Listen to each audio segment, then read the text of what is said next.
ഓ അങ്ങനെ ഈ കൊല്ലത്തെ കച്ചവടം കഴിഞ്ഞു. ആടാ പെറ്റത്തെ കിട്ടിയാണ് നോക്കാം വാ. ഓ എന്നാ വേഗം പൊളിക്കടാ. കൊറേ ഉണ്ടാ? ഹായ്, എത്രത്തോളം ഉണ്ടെടാ? എടാ ഇത് കമത്തിടാ. വാ, നിനക്കുള്ള 50 പൈസ ഇന്ന് ഇതില് 350 രൂപ, 400 രൂപയുണ്ട്, ഇതില് 120 രൂപയുണ്ട്, ഇത് 6 രൂപയുണ്ട്, ഇതിൽ 70 രൂപയുണ്ട്. നിന്റെ പൈസ ഇതില് 30 ഉണ്ട്, ഇതിന് 50 ഉണ്ട്. ഇപ്പൊ മൊത്തം 1800 രൂപയുണ്ട് അല്ലേ?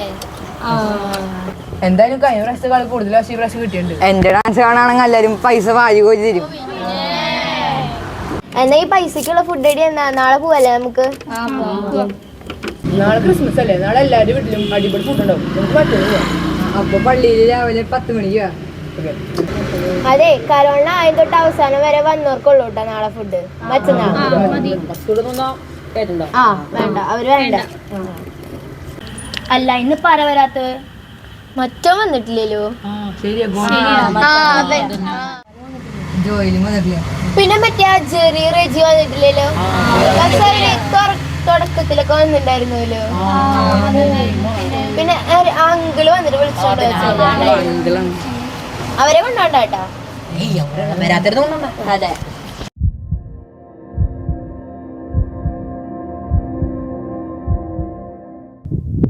അല്ല ജെറി, എന്താ ഈ നേരത്തെ പള്ളിയില്?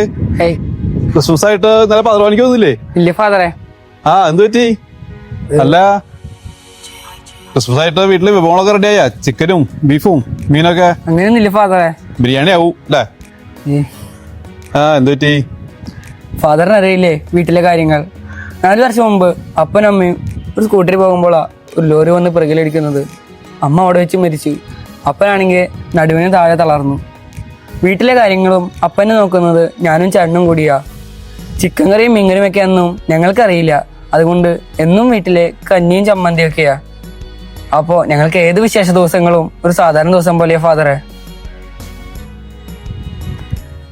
ഓക്കെ, അറിയാം ജെറി കാര്യങ്ങളൊക്കെ. എന്തായാലും ഒരു കാര്യം ചെയ്യേ, ഞാൻ ആ വഴിക്കാ പോണത്. നമുക്ക് ഞാൻ തന്നെ വീട്ടിലാക്കാം. വാ.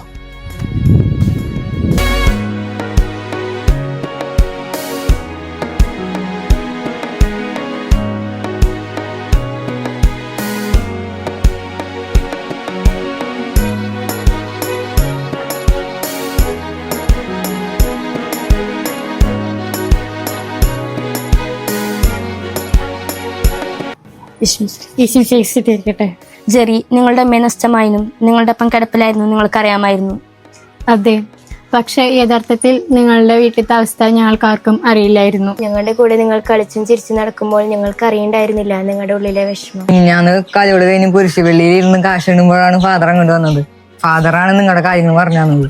ഫാദർ പറഞ്ഞപ്പോഴാണ് നിങ്ങളുടെ വീട്ടില് ക്രിസ്മസ് ആയിട്ട് നല്ലൊരു ഭക്ഷണം പോലും വെക്കാൻ പറ്റിയിട്ടില്ല എന്നറിഞ്ഞത്.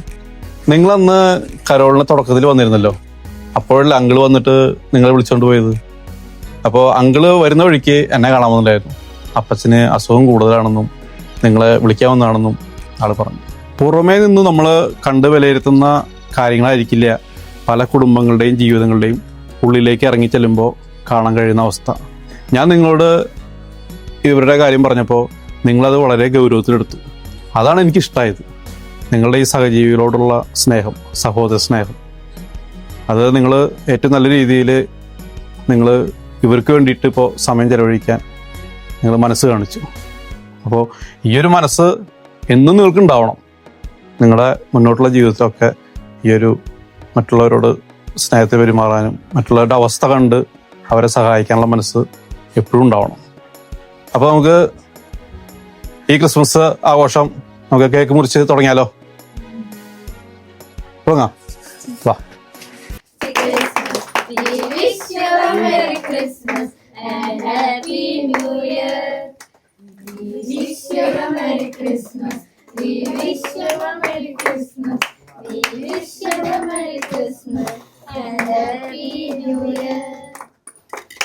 Happy Christmas.